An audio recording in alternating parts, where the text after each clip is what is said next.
ओम शांति। ज्ञान प्रकाश है और भक्ति अंधेरा है।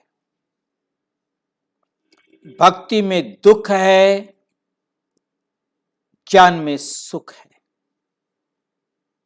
इसलिए परमात्मा कहते मुझे भक्त प्रिय हैं, परंतु ज्ञानी अति प्रिय। आज हमारा विषय है आत्मा परमात्मा का अंश या वंश। हम पहले इन दो शब्दों को समझेंगे, फिर निर्णय करना आसान हो जाएगा कि हम अंश हैं या वंश हैं।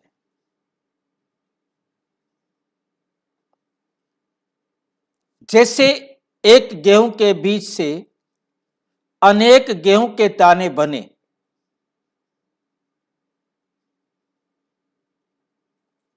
परंतु वो गेहूं का दाना उस बीज का अंश नहीं है। सारे गेहूं के दाने बराबर हैं। गेहूं के दानों को हम वंश कहेंगे। कबूतर, सभी कबूतर कबूतर वंश के हैं।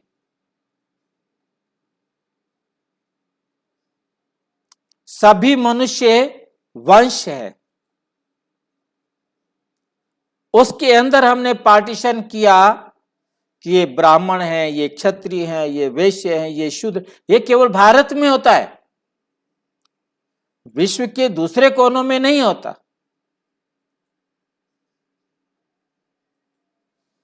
तो वंश अर्थात एक जैसे गुणों वाले।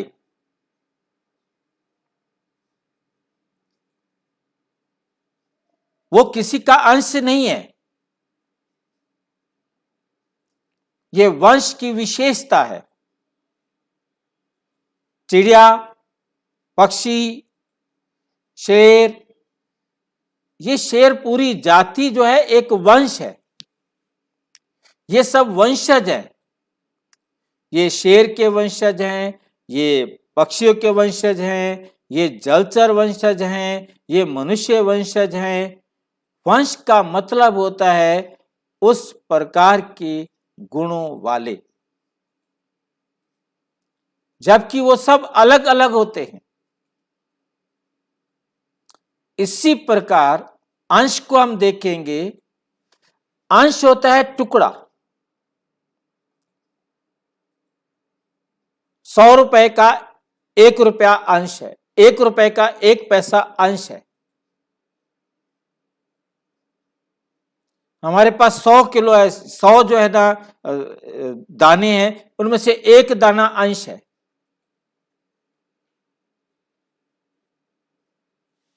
सौ दाने का एक दाना अंश है। एक दाने में से हमने एक टुकड़ा अलग कर दिया, वो उसका अंश है। 100 दाने ग्रुप है। उस ग्रुप में से एक दाना हमने हटा लिया तो वो एक दाना 100 दानों का अंश है। परंतु वो गेहूं का दाना गेहूं का वंशज ही रहेगा, क्योंकि अंश में और वंश में ये थोड़ा सा अंतर ना स्पष्ट होने के कारण भ्रांति हो गई।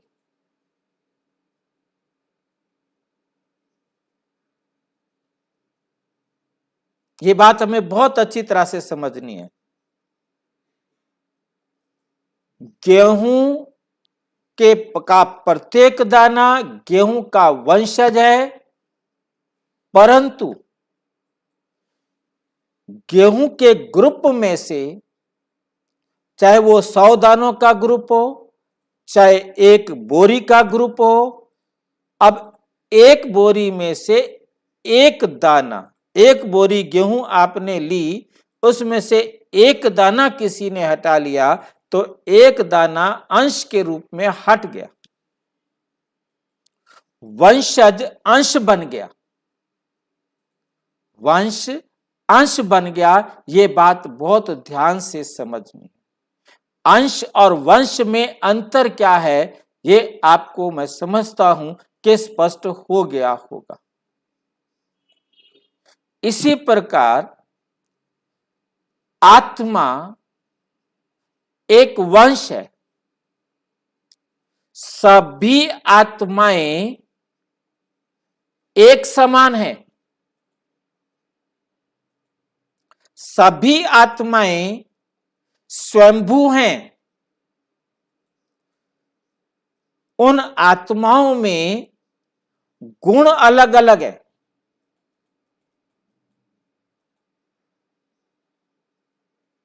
जैसे देव आत्माएं, जिनमें दिव्य गुण हैं, वो देव आत्माएं हैं। जो धर्म के गुण रखने वाली आत्मा है, वो धर्म आत्माएं हैं। जो महान कार्य करने वाली आत्माएं हैं, वो महान आत्माएं हैं। और जो पाप के कर्म करने वाली आत्माएं, वो पाप आत्माएं। जो पुण्य के काम करने वाली आत्मा, वो पुण्य आत्माएं, दुष्ट आत्माएं। उन सब में एक आत्मा है जिससे कहा जाता है परम आत्मा। दो को नहीं, परम शब्द ये स्पष्ट करता है कि वो एक आत्मा है, जो परम आत्मा है, जो स्पेसिफिक है। वो विशेषताओं में सबसे श्रेष्ठ है, गुणों में सबसे श्रेष्ठ है। उसका कारण भी परमात्मा ने समझाया कि परमात्मा कभी जन्म मरण के चक्कर में ही नहीं आता, शरीर धारण ही नहीं करता, जिसके कारण उसके गुण शक्तियां कभी क्षय को प्राप्त नहीं होती, कभी भी क्षय को प्राप्त नहीं होती। ये बात हमारी बुद्धि में स्पष्ट हो तो नेचुरल हम समझ सकते हैं कि परमात्मा क्या है। तो हमें समझ में आ रहा है कि आत्मा अपने गुणों से अलग अलग है, परंतु हैं सब आत्माएं। सब आत्माओं का साइज बराबर है। जैसे गेहूं देखने में सब बराबर हैं, इसी प्रकार आत्माएं भी सब बराबर हैं। हर आत्मा की रिकॉर्डिंग कैपेसिटी 5000 ईयर है। हर आत्मा साइज में एक समान, वेट में एक समान और सामान्य गुणों में भी एक समान है कि सभी आत्माएं अजर अमर अविनाशी हैं। तो परमात्मा भी एक आत्मा है, वो भी अजर अमर अविनाशी है, परंतु गुणों की धारणा के आधार से सब अलग अलग हैं। अंश क्यों नहीं है हमने गीता में भी देखा, उसमें भी लिखा गया कि आत्मा को शस्त्र काट नहीं सकता। जब आत्मा को शस्त्र नहीं काट सकता तो परमात्मा भी एक आत्मा है, उसको भी नहीं काट सकते, उसको भी नहीं काट सकते। जिसको हम काट नहीं सकते, जिसके हम टुकड़े नहीं कर सकते, वो अंश नहीं हो सकता। आत्मा के टुकड़े नहीं कर सकते, परमात्मा के टुकड़े नहीं कर सकते, तो आत्मा परमात्मा का अंश नहीं हो सकता। हम सब आत्माएं परमात्मा के वंशज हैं। परमात्मा भी हमारा वंशज है। हम भी आत्मा हैं, वह हम आत्माओं का कितना गुणों में श्रेष्ठ परम आत्मा है। कोई देव आत्मा है, कोई धर्म आत्मा है। देव आत्माएं 33 करोड़ हैं, परंतु परमात्मा एक है।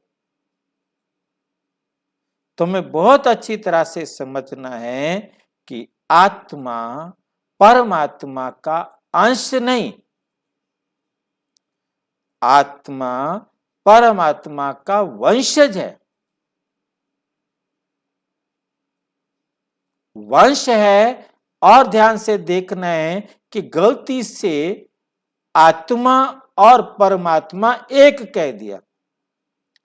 आत्मा और परमात्मा एक नहीं, एक समान है, एक जैसे हैं, परंतु गलती से स्वाभाविक है कि मैंने किसी को कोई बात बताई, उसने आगे किसी को कोई बात बताई, उसने आगे किसी को कोई बात बताई, 5-10 व्यक्तियों के बाद उसमें बात ही बदल जाएगी। और यही हुआ।